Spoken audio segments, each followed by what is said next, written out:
ऐकलं का? शास्त्राने यांना प्रायश्चित्त दिलं आणि सोडले की कागदावरचे घोडे सगळे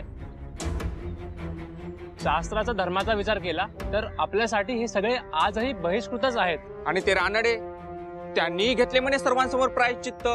धिक्कार असो, सुधार की नाही हे असलं विपरीत वर्तन. काय तर म्हणे हे कट धर्माभिमानी लोकांनी आपला छळ मांडला म्हणून प्रायश्चित्त घेऊन आपण त्यांची खोड मोडली, तेही मित्रांच्या आग्रहास्तव. असे म्हणाले न्यायमूर्ती. धन्य आहे अगदी. आणि त्या भटांनी तर म्हणे आपल्या वृद्ध मातोश्रीची सबब सांगितली. हे तर काहीच नाही. प्रायश्चित्त म्हणजे पश्चाताप नव्हे, ते फक्त लोक मनोरंजन आहे असे म्हणे उभयतांकडून सांगण्यात आले. रानडेंचं सोडा हो, टिळकांचं काय? नातूंच्या मुलाने प्रतिज्ञा केलेली ना की टिळकांना चांगला धडा शिकवणार म्हणून. त्याचे काय झाले? काशीच घेतले म्हणे प्रायश्चित्त त्यांनी, परंतु नातू तो पुरावा मानावयास तयार नाहीत. आता हे पुरावा मानत नाहीत, तो वर टिळकांवरचा बहिष्कार मागे कसा घेणार?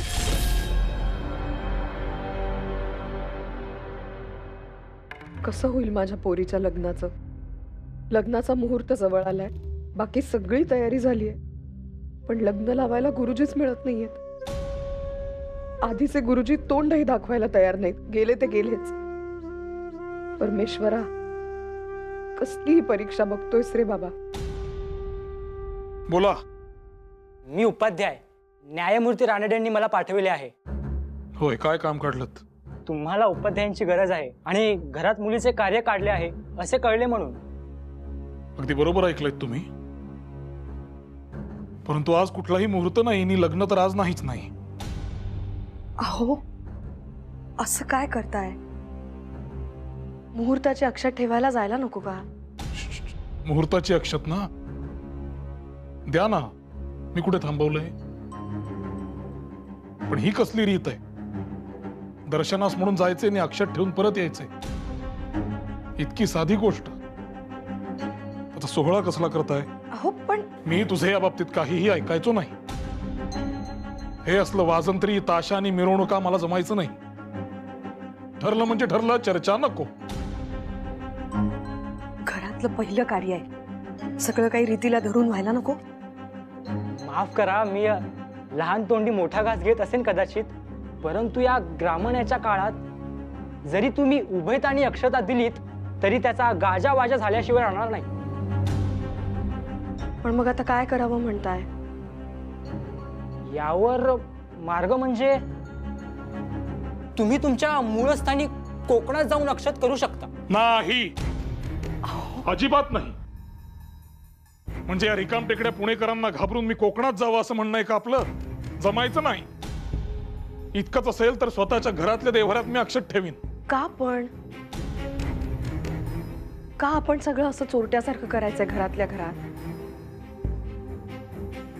मामनजींचा श्राद्ध आपण चटावर उरकलं, मी काही बोलले का? नाही ना.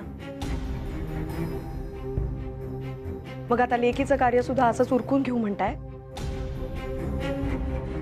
हे कसे करा बुवा. निमूटपणे गणपतीच्या मंदिरात अक्षत ठेवायला जा.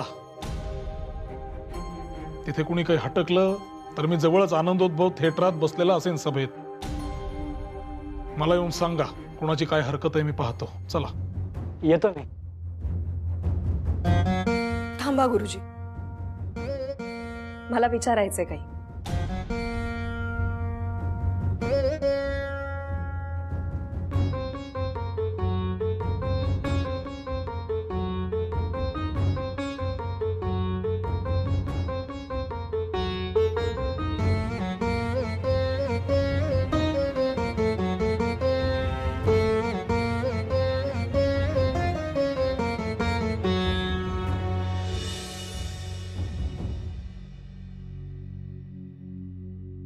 अक्षतीचं सगळं नीट पार पडलं का?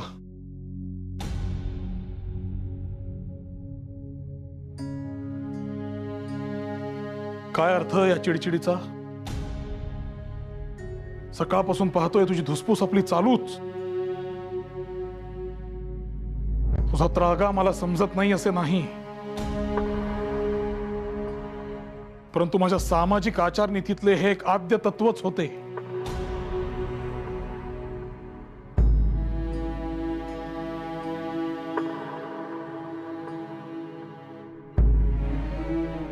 माझा वाद काही समाजाशी नाही, परंतु ख्रिस्त्याच्या हातचे चहा पाणी घेणे हा जर धार्मिक गुन्हा ठरून गळ्याशी बसलाच तर प्रायश्चित्तरूपी शिक्षा देण्याचा समाजाचा अधिकार आपल्याला मान्य करावाच लागेल.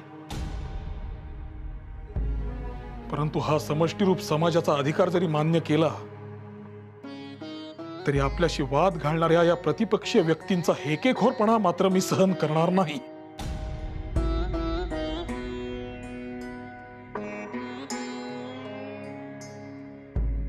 तुमच्या कार्याच्या, तुमच्या विचारांच्या आड मी आजवर कधीही आलेली नाही. तुमची पत्नी म्हणून प्रत्येक अग्निपरीक्षा हसत हसत पार केली आहे मी. पण आता मी फक्त तुमची पत्नी नाही, आपल्या मुलांची आई सुद्धा आहे. आपल्या मुलांच्या बाबतीत आपली जी कर्तव्य असतात त्याची तुम्हाला जाणीव करून देत होते, फक्त इतकंच. आपल्यासाठी नव्हे, आपल्या मुलीसाठी नमतं घ्या असं म्हणत होते. अक्षतीचा समारंभ पार पडला, नशीब देवळात कोणी काही नाही बोललं. पण लग्न म्हटल्यानंतर 10 गोष्टी निघणार. कशा पार पडणार त्या? कसा निभाव लागणार? बोला.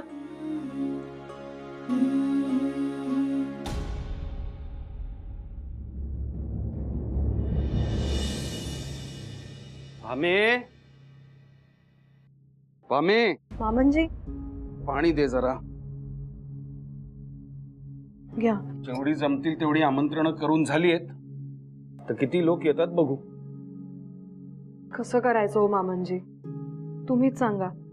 आपल्या घरातलं हे पहिलं कार्य, 4 माणसं देखील आली नाहीत तर कसं व्हायचं? तेच आहे खरा. बाळ नाही म्हणतो का प्रायश्चित्ताला? तू त्याला समजावून सांगितलंस का मी बोलू? हो,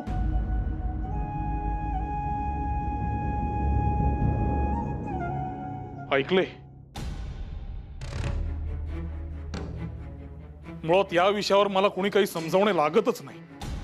प्रायश्चित्त घ्यायचं की नाही हा सर्वस्वी माझा प्रश्न आहे, मला ते कळतंय. बरं, आणि प्रायश्चित्त घ्यायचे झालेच तर ते मी कुठल्याही रीतीने, कुठेही आणि कसेही घेईन. बाळ बघितलं? हमे आणखी एक समस्या उद्भवली, ती आलीये का तुझ्या ध्यानात? आता कसली समस्या? सतत एक समस्या दूर होतीये तर नवीन उद्भवतेच आहे. माझे तर आता बाई अगदी हातपाय गळायची वेळ आली. काय झालं? अगं, बाकी सगळं करता येईल. अगदी उपाध्याय आला नाही ना तर पोथी घेऊन मी स्वतः बसेन तिथे मंत्र म्हणायला. पण आता घरात कार्य काढलंय, 4 लोक येतील, त्यांच्या स्वयंपाकाचं कोणी करायचं? ब्राह्मण आचारी आणायचे कुठून? अगो बाई, हे तर ध्यानातच आलं नाही माझ्या. आता हो मामनजी, म्हणजे मी आता मुंजीत बसू, ती तयारी करू का स्वयंपाक करू? आणि इतक्या माणसांचा स्वयंपाक व्हायचा तरी कसा माझ्या एकटीच्याने? कमीत कमी 4 हात तरी लागतील मदतीला. कसं व्हायचं? करूया करूया करू काहीतरी.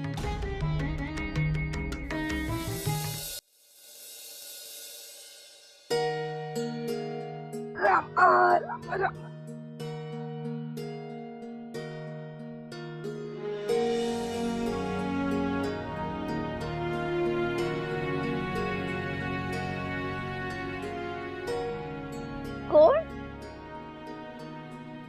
भामे? भामे ग, ये बस बस बस. कशा आहात? मी मस्त. इतक्या वर्षांनी वाट कशी चुकली ग तुझी?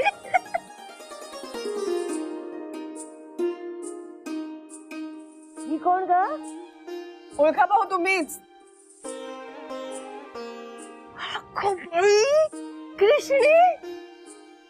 आणि हा हा विश्वनाथ. केवढा मोठा झाला ना. बैस ये. पोरं बघता बघता मोठी झाली. कसे दिवस सरतात नाही. अगं काल परवा बोबडं बोलत पायात वाळे घालत दुडू दुडू धावणारी ही कृष्णी किती गोड दिसते ग.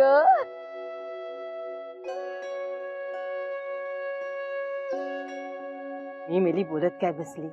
मला सांग काय खाणार तुम्ही? अहो आता कशाला खायला, काही नको, बसा तुम्ही. असं कसं? इतक्या वर्षांनी घराला पाय लागले तुझे, अशी थोडी जाऊ देईन. थांब बस, काहीतरी गोड घेऊन येते. इतकी गोड पोरगी माझ्या घरी आलीये.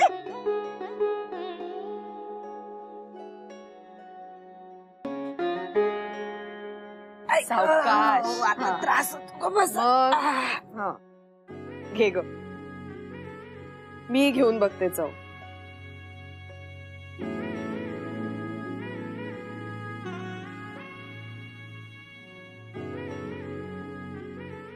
काकू, इतकी वर्ष झाली तरी तुमच्या हाताची चव जशीच्या तशी, काहीही बदल नाही त्यात. आजी छान झाली हो. धामे किती मोठी झालीस ग. बघता बघता लग्नाच्या पोरीची आई झालीस.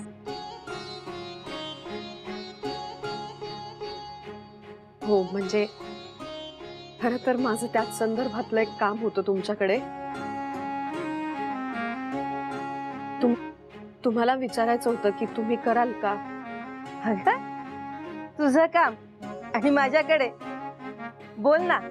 आणि तुला कधीपासून माझ्या परवानगीची गरज लागायला लागली? नाही नाही तसं नव्हे, पण तुमच्या कानावर आल्याच असतील ना गोष्टी. घरात हे कार्य उभं राहिलंय आणि आमच्या कुटुंबावर असं. हो माहिती मला. कुणी आचारी मिळेना झालाय काकू, म्हणून तुम्हाला विचारायचं होतं की लग्नाचा स्वयंपाक तुम्ही कराल का? न करायला काय ग, आनंदानं केलं असतं. पण तुझ्याकडे येणाऱ्या पाहुण्यांना खानावळवाल्या विधवेच्या हातचा स्वयंपाक चालेल का? खरं आहे हो तुमचं, पण आता समोर इतके पेच आहेत ना की नक्की कुठला सोडवावा ह्याच विचारात मी असते. तुम्ही म्हणताय तो मुद्दा येऊन गेला होता माझ्या मनातही, पण आता कसं करावं काही सुचेनासं झालंय. अगं स्वयंपाक करायला काही नाही, सवय आहे मला इतक्या पानांच्या स्वयंपाकाची. हाताखाली माणसं सुद्धा आहेत मदतीला, पण मी रांधलेलं वराड्याला चालायला हवं ना. करायला जायचो एक आणि व्हायचंय. हेही आहेच. बळवंतराव नाहीच म्हणतात का प्रायश्चित्तला? अहो तर काय सांगू मी तरी. प्रायश्चित्त घेणे हे तुरुंगवासाच्या शिक्षेप्रमाणे मानले तरी तो तुरुंग एका ठिकाणी नाही. तो असला तरीही तो बंदिस्त नाही, व बंदिस्त असेल तेथेही त्याचे अधिकारी ठरलेले नाही. कोठेतरी तुरुंगात जाऊन बसून आल्याचा दाखला असला म्हणजे झालं. आता या कामासाठी मी काय म्हणून मिशी उतरवून देऊ? कृष्णे कांटे. छान हो छान. बामे काय आठवतंय का? काय काय मला पण सांगा ना. काही नाही. अगं कृष्णे, तुझी आई सुद्धा ना तुझ्या वडिलांची हुबेहूब अशीच नक्कल करायची. काय खरंच? गप्प बैस तू. हो काकू, आगाऊपणा दिवसेंदिवस वाढत चालला हिचा. आता लग्नाला आली तरी सुद्धा जरा म्हणून पोक्त पण नाही तिच्यात. कसं व्हायचं तिचं मला सतत काळजी लागलेली असते. तुझ्यावरच गेलीये, पोर कोणाची आहे?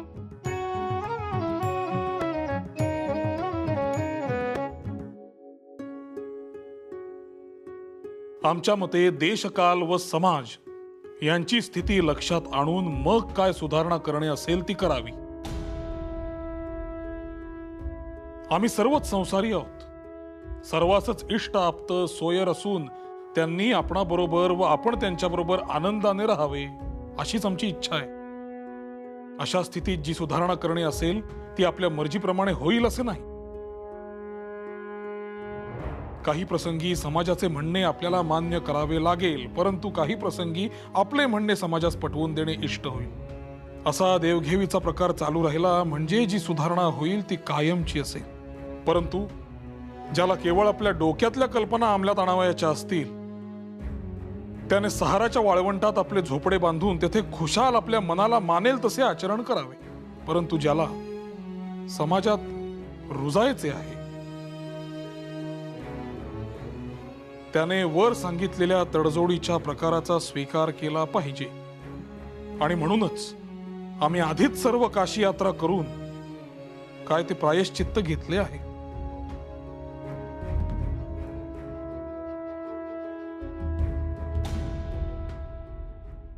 काय हो ना तू टिळकांच्या प्रायश्चिताचं ऐकलं ते खरे की काय? आता काय केले त्यांनी? म्हणजे तुमच्या कानी काही झालं नाही? अहो टिळकांनी काशीला जाऊन प्रायश्चित्त घेतलं म्हणे. काय? कधी? आणि याला पुरावा तरी काय? काय कधी ते सगळं जाऊ द्या. त्यांनी सगळे पुरावे कमिशनच्या शास्त्रांना दाखवले म्हणे. हो काय सांगताय काय? स्वतःचे म्हणणे रेटणारे हे टिळक.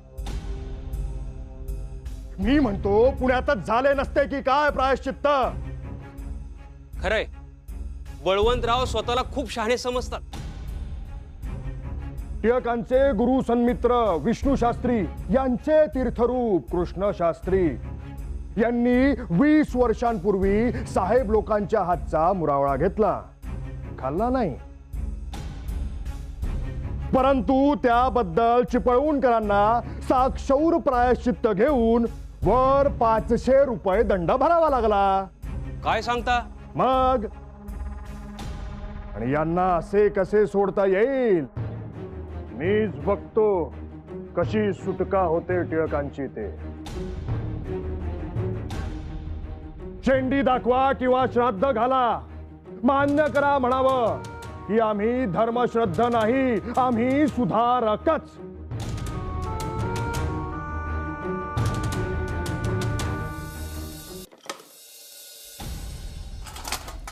पुरे झाला. आम्ही किती तो त्रागा करतेस? अशाने तुला त्रास होणार आहे, फक्त समस्या सुटणार आहे का? बैस आता शांतपणे इथे किंवा झोप. 3 दिवसांवर येऊन ठेपलंय कार्य. इथे पावला पावलावर माझ्या समोर पेच आहेत, ते सोडवता सोडवता नाकी 9 येत आहेत माझ्या. आणि तुम्ही म्हणताय विचार करू नकोस म्हणून. मुळात मी कुठेही चुकलेलो नाही. आणि मी जर माझं प्रायश्चित्त घेतलं असेल तर माझ्या मुलीच्या लग्नात कुणीही अडथळा आणू शकत नाही. बरं तुला काय वाटलं होतं? लग्नाला कुणी येईल न येईल, पण बघ 250 पान उठतंय ना. धन्य झाली आता तुमच्या पुढे. अहो तेच तर म्हणतेय मी. 250 300 की किती पान उठणार, पण ते घालणार कोण? एकही आचारी यायला तयार नाही. कसं व्हायचं हे कार्य? भामे, ईश्वर वेळोवेळी आपल्या संयमाची परीक्षा बघत असतो. तू त्याच्यावर विश्वास ठेव. आणखी अख्खे 3 दिवस आपल्या हाती आहेत. सगळं जिन्नस येऊन पडलंय ना. झालं तर मग सगळं ठीक होईल. तू काळजी करू नकोस.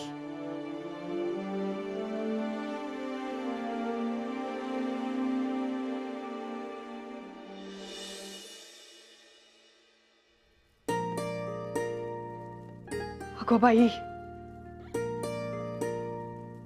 देवा,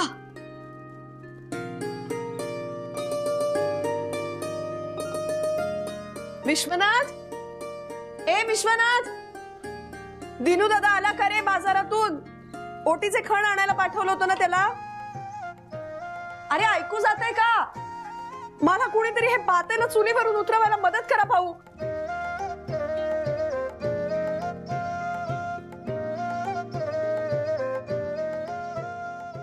सगळी कामं अर्धवट. हे एवढे नारळ खवायचे, लाडवांचं करायला घ्यायला हवं मला. मी एकटी किती कामांना पुरे पडणार आहे? कसं व्हायचं माझ्या एकटीच्याने हे सारं? मदतीला एक हात नाही कुणाचा. परमेश्वरा, काय रे वेळ आणलीस ही. घरातलं पहिलं कार्य आहे, स्वयंपाकाला एक आचार्य मिळू नये या बहिष्कारापायी. एरवी लग्न घरात सगळे नातेवाईक पाहुणे रावळे किती गजबज असते.